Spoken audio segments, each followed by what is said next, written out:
আসসালামু আলাইকুম। সবার আগে বাছাই করা 10টি আন্তর্জাতিক খবর জানিয়ে দেব। প্রথমেই থাকছে শিরোনাম। তবে তার আগে অনুরোধ থাকবে ভিডিওটিতে একটি লাইক দিবেন।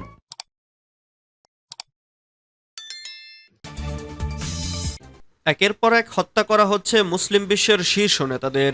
এবারও কি চুপ থাকবে মুসলিম বিশ্ব, নাকি গর্জে উঠবে এবং শুরু করে দেবে তৃতীয় বিশ্বযুদ্ধ? দর্শক, জানিয়ে দেব হাতে থাকা সর্বশেষ আপডেট আন্তর্জাতিক সংবাদ। প্রথমে এই সংবাদ শিরোনাম। ইসরায়েল রেড লাইন অতিক্রম করেছে, প্রতিশোধের ঘোষণা নাসরুল্লাহর। এরপর জানিয়ে দেব নেতানিয়াহুর বিষয়ে বাইডেনকে যে সতর্কবার্তা দিলেন এরদোগান। এদিকে হামাস প্রধানের হত্যাকাণ্ডের পর উচ্চ সতর্কাবস্থায় ইসরায়েল। এরপর জানিয়ে দিব হামাস প্রধান হানিয়াকে আজ কাতারে দাফন করা হবে। আরও জানিয়ে দিব দিল্লিতে বোমা হামলায় স্কুল উড়িয়ে দেওয়ার হুমকি। সর্বশেষ জানিয়ে দিব ক্রিমিয়ায় আবাসিক ভবনে ক্ষেপণাস্ত্র হামলা, সরিয়ে নেওয়া হচ্ছে বাসিন্দাদের। এতক্ষণ শুনছিলেন সংবাদ শিরোনাম, এবারে বিস্তারিত। তবে অনুরোধ থাকবে ভিডিওটিতে একটি লাইক করবেন এবং কমেন্ট করে জানিয়ে দিবেন কোন জেলা থেকে আপনি আমাদের এই ভিডিওটি দেখছেন। ইসরায়েল রেড লাইন অতিক্রম করছে, প্রতিশোধের ঘোষণা নাসরুল্লাহর। হিজবুল্লাহর সামরিক কমান্ডার ফুয়াদ শুকরের অন্ত্যেষ্টিক্রিয়ায় হিজবুল্লাহর সেক্রেটারি জেনারেল হাসান নাসরুল্লাহ বলেছেন, ইসরায়েলিরা এখন খুশি হলেও তারা রেড লাইন অতিক্রম করেছে। তাদের এখন গাজা সমর্থনকারী সব ফ্রন্ট থেকে রাগ ও প্রতিশোধের জন্য প্রস্তুত থাকতে হবে। বৃহস্পতিবার এক ভাষণে নাসরুল্লাহ বলেন, ফুয়াদ শুকরকে ইসরায়েল বাহিনীর হত্যা করা মজদাল শামসের দ্রুজ শহরে রকেট হামলায় 12 শিশু নিহত হওয়ার প্রতিক্রিয়া নয়, বরং এটি ইসরায়েলের একটি যুদ্ধ ঘোষণা। হিজবুল্লাহ গাজা এবং ফিলিস্তিনি জনগণের প্রতি তার সমর্থনের জন্য মূল্য দিচ্ছে বলে উল্লেখ করেন তিনি। শিয়া গ্রুপটি এখন সমর্থন পর্যায়ে অতিক্রম করেছে এবং নাসরুল্লাহ ঘোষণা করেছেন সব ফ্রন্টে প্রকাশ্যে যুদ্ধ শুরু করা হয়েছে। নাসরুল্লাহ আরও জানান, ইসরায়েলের সাথে যুদ্ধ নতুন এক পর্যায়ে প্রবেশ করেছে।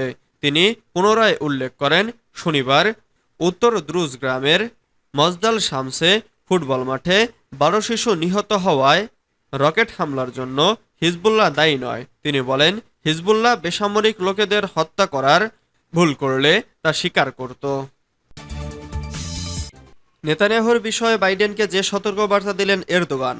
তুরস্কের প্রেসিডেন্ট রজব তাইব এরদোগান মার্কিন প্রেসিডেন্ট জো বাইডেনকে বলেছেন, ইসরায়েলি প্রধানমন্ত্রী বেনিয়ামিন নেতানিয়াহুর প্রশাসন দেখিয়েছে যে তারা যুদ্ধবিরতি ও শান্তি চায় না।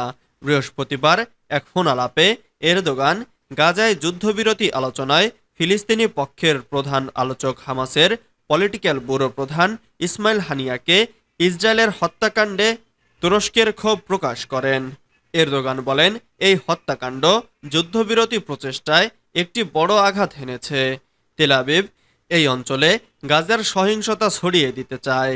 তুরস্কের প্রেসিডেন্সিয়াল কমিউনিকেশন ডিরেক্টরেট জানিয়েছে, গাজা ছাড়াও এই দুই নেতা তুরস্ক যুক্তরাষ্ট্রের বিভিন্ন বিষয় নিয়েও আলোচনা করেছেন।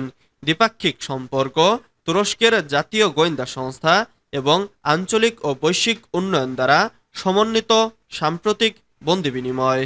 বাইডেন রাশিয়ার সঙ্গে কার্যকর বন্দি বিনিময়ের বিষয়ে তুরস্কের অবদানের জন্য এরদোগানকে ধন্যবাদ জানান।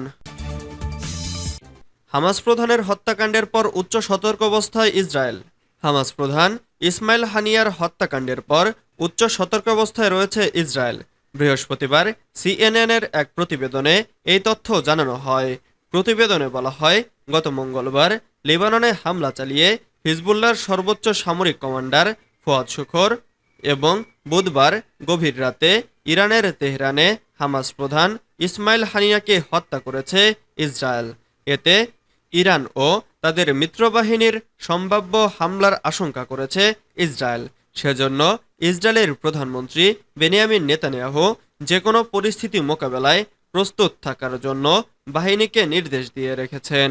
মার্কিন সংবাদ মাধ্যম নিউ ইয়র্ক টাইমস গতকাল জানায়, ইরানের সর্বোচ্চ ধর্মীয় নেতা আয়াতুল্লাহ আলী খামেনি সরাসরি ইসরায়েলে আঘাত হানার নির্দেশ দিয়েছেন।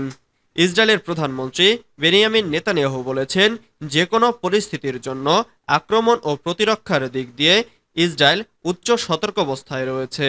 আমাদের ওপর যে কোনো দিক দিয়ে যে কোনো আগ্রাসনের উচ্চ মূল্য নেওয়া হবে। হামাস প্রধান হানিয়াকে আজ কাতারে দাফন করা হবে। কাতারে আজ শুক্রবার হামাস নেতা ইসমাইল হানিয়াকে দাফন করা হবে। তার হত্যার জন্য ইসরায়েলকে দায়ী করা হয়। এই হত্যাকাণ্ড আঞ্চলিক উত্তেজনার আশঙ্কা আরও গভীর করেছে। ফিলিস্তিনি প্রতিরোধ আন্দোলন হামাসের রাজনৈতিক প্রধান হানিয়া হামাসের রাজনৈতিক কার্যালয়ের অন্যান্য সদস্যদের সাথে দোহায় বসবাস করতেন।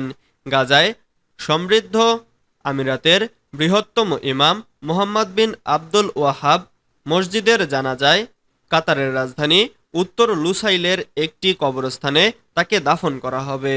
হামাস বলেছে আরব এবং ইসলামিক নেতাদের পাশাপাশি অন্যান্য ফিলিস্তিনি উপদলের প্রতিনিধি এবং জনসাধারণ অনুষ্ঠানে যোগ দেবেন। দিল্লিতে বোমা হামলায় স্কুল উড়িয়ে দেওয়ার হুমকি। ভারতের দিল্লির বৃহত্তর কৈলাস এলাকার একটি স্কুল বোমা হামলায় উড়িয়ে দেওয়ার হুমকি দেওয়া হয়েছে। ইসরায়েলের মাধ্যমে এ হুমকি দেওয়া হয়েছে বলে জানা গেছে। শুক্রবার ২ আগস্ট এক প্রতিবেদনে এ খবর জানিয়েছে সংবাদ মাধ্যম এনডিটিভি। বোমা হামলার হুমকির পর ওই এলাকা ঘিরে রেখেছে আইনশৃঙ্খলা বাহিনী। তবে ঘটনাস্থলে সন্দেহজনক কিছু খুঁজে পাওয়া যায়নি বলে জানিয়েছে স্থানীয় পুলিশ। দিল্লি পুলিশ এক বিবৃতিতে বলেছে, দিল্লির বৃহত্তর কৈলাস এলাকার একটি স্কুল বোমা দিয়ে উড়িয়ে দেওয়ার হুমকি দেওয়া হয়েছে। ইসরায়েলের মাধ্যমে এ হুমকি দেওয়া হয়, যাতে লেখা ছিল গতকাল ওই স্কুলে বোমা রাখা হয়েছে। তবে এখন পর্যন্ত তদন্তে কিছু পাওয়া যায়নি। আইনি পদক্ষেপ শুরু হয়েছে। বিবৃতিতে আরও বলা হয়েছে, দক্ষিণ দিল্লির সামারফিল্ড জিকেতে একটি ভুয়া বোমা হামলার হুমকি দেওয়া হয়েছে। তবে তল্লাশিতে কিছু পাওয়া যায়নি। স্কুলটি খালি করে তল্লাশি চালানো হয়। ক্রিমিয়ায় আবাসিক ভবনে ক্ষেপণাস্ত্র হামলা, সরিয়ে নেওয়া হচ্ছে বাসিন্দাদের। রুশ নিয়ন্ত্রিত ক্রিমিয়ার সেভাস্তোপলের একটি ভবনে ক্ষেপণাস্ত্র আঘাত হানার পর বাসিন্দাদের সরিয়ে নেওয়া হচ্ছে। শুক্রবার এ তথ্য নিশ্চিত করেছেন সেভাস্তোপলে রুশ নিযুক্ত গভর্নর। ব্রিটিশ বার্তা সংস্থা রয়টার্স এই খবর জানিয়েছে। খবরে বলা হয়েছে, ৯ তলা বিশিষ্ট আবাসিক ওই ভবনটিতে একটি এটিএমসি ক্ষেপণাস্ত্রের ধ্বংসাবশেষ আঘাত হানে। এরপরই বিধ্বস্ত ভবনটি খালি করার সিদ্ধান্ত নেয় কর্তৃপক্ষ। বৃহস্পতিবার দিবাগত রাতে সেভাস্তোপলে ব্যাপক হামলা হয়েছে। ক্ষেপণাস্ত্রগুলোকে প্রতিহত করেছে সেখানকার আকাশ প্রতিরক্ষা ব্যবস্থা। তবে এ ঘটনায় এখন পর্যন্ত কেউ হতাহত হয়নি বলে জানিয়েছেন গভর্নর মিখাইল রাজভোজায়েভ। বাসিন্দাদের সতর্ক থাকার নির্দেশ দিয়েছেন তিনি। বিবিসি বলছে, ইউক্রেনের গুরুত্বপূর্ণ সমুদ্র বন্দর কৃষ্ণ সাগরে প্রবেশের অন্যতম রুট ক্রিমিয়ার বৃহত্তম শহর সেভাস্তোপল ২০১৪ সালের ২৭শে ফেব্রুয়ারি শহরটির নিয়ন্ত্রণ নেয় রাশিয়া।